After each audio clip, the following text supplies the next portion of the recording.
Hi, I'm David Wolf. Frontline Source Group is one of the fastest growing temporary and permanent staffing agencies for direct employment, providing staffing solutions for clients throughout the USA. Joining us on this segment is Bill Casco. He's the founder and CEO of Frontline and a seasoned expert on the subject of hiring both temporary and permanent employees. Bill, welcome to the program. Hello, David. Good to be with you. Well, we've covered a lot of the questions that they don't ask the talent that they should be, and those sort of nuances. Any other challenges that tend to come up for your clients as you're educating them and training them about how to frame this whole hiring process? You know, it's really just about the talent pool and what's taking place. And I'll give you a great example. Right now, what we're seeing is because it's a hot market everywhere in this country, talent is going so quick. The one thing that just kills trying to hire a new candidate or get a person to move from a company to another company is when the process takes too long, when the communication isn't there. And so just as we're now in this digital millennium or life or whatever it's called, I don't know, it changes every day, but technology in the way that it is, this group of individuals that are coming up in this age group that we see, they want answers now. And they'll take a yes or a no, or they'll take a wait, I'll tell you in 2 days. But there has to be communication. And it is vitally important that employers understand that if you interview a person, you need to tell them, hey, we're going to get back with you, or we're going to get back with the agency within 24 hours, 72 hours, whatever. You can tell them it's going to be 30 days. But whatever you tell them, you need to stick to it. You need to stick with what you say to them, because that's what they're looking for. They're looking for the honest answer from a company to tell them, hey, it's going to be 2 months. You know, you look at sites like Glassdoor and other review sites. This is a whole generation of people that have grown up living on Twitter and Facebook, and that's what they do. And that's where they go to figure out, is that a company I want to work for or not? And so if you are not in a position to be able to give them an honest answer about their response, when the position's going to start, what the opportunities are, these are people today, these people, that's what they do. They go to social media, they talk to their friends, they say, hey, they told us we're going to get an answer and I didn't get an answer. So we try to educate our clients to say, listen, this is our reputation on the line as well. So we're going to send you candidates. We need to get a response back from you after the interview as soon as possible, like immediately, or at least within 24 hours. Because if we can't tell that candidate your perspective on how the interview went, our credibility is ruined. And that alone will kill every deal. And people are just so hesitant to make a move because companies are not always upfront and communicate well. And there are all types of excuses. The HR departments will say we can't get a hiring manager. Hiring managers say the HR department won't let us say anything. And they go back and forth. And we always try to say, guys, look, just help us out, because we will try to tell them whatever. We'll work with you guys. We have to have that communication. It's kind of like a marriage or dating or anything else. Got to have that open communication at all times. And that's so important for us to have that success and for our clients to be successful in the placements. Integrity and continuity and all of that stuff. And you mentioned something about the generations that you deal with. There is a large body of baby boomers out there, as we both know. And then you've got these younger folks as well. When you talk about the availability or the demand for jobs, and they're just the fact that there isn't a lot of talent out there, how do you think about, for example, the availability of more baby boomers, or, you know, how does the age thing play into it? I'll just ask the broadest form of the question and see where you go.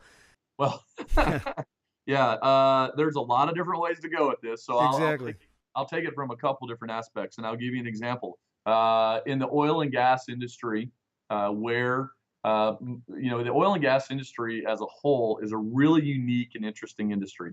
The tenure for the average employee in an oil market or in that industry is plus 12 years between jobs.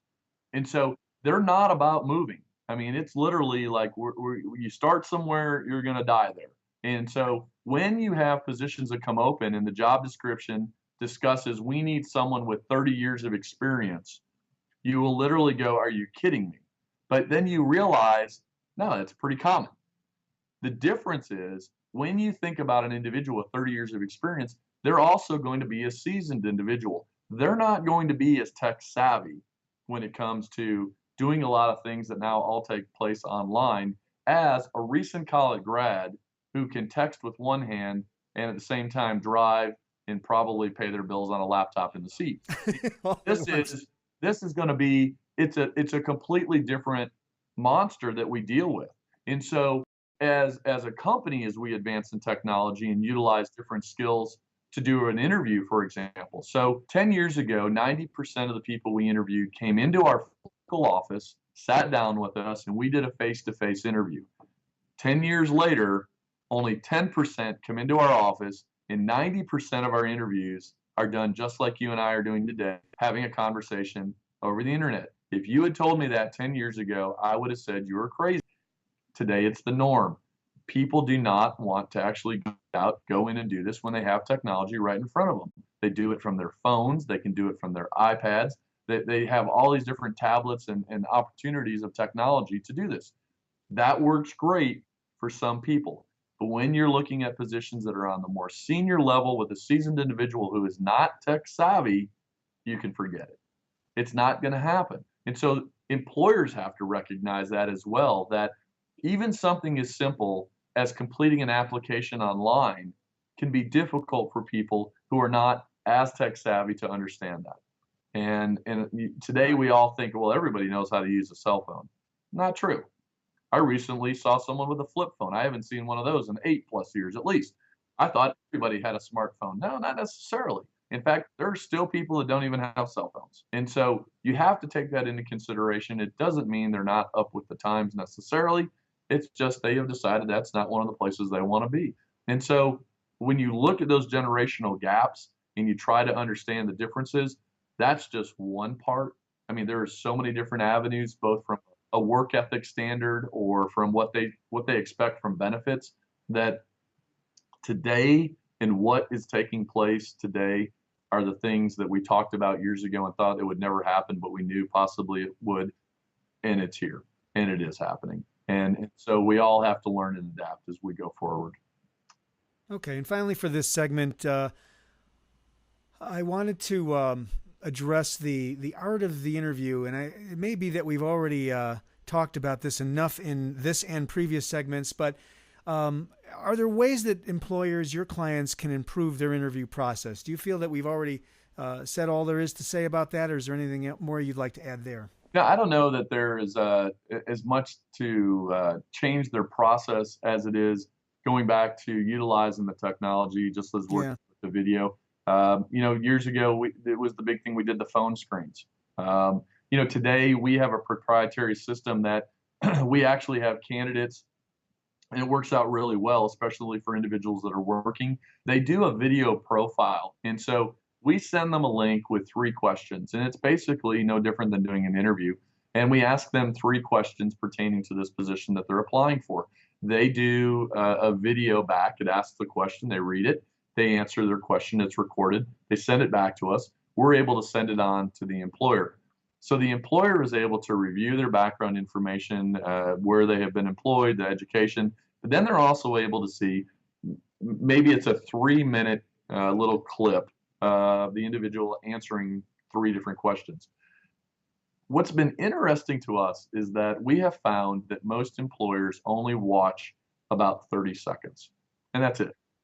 They actually don't even watch all the way through, which goes back to the whole idea and the whole mindset that the average time that someone looks at a resume is about 7 seconds.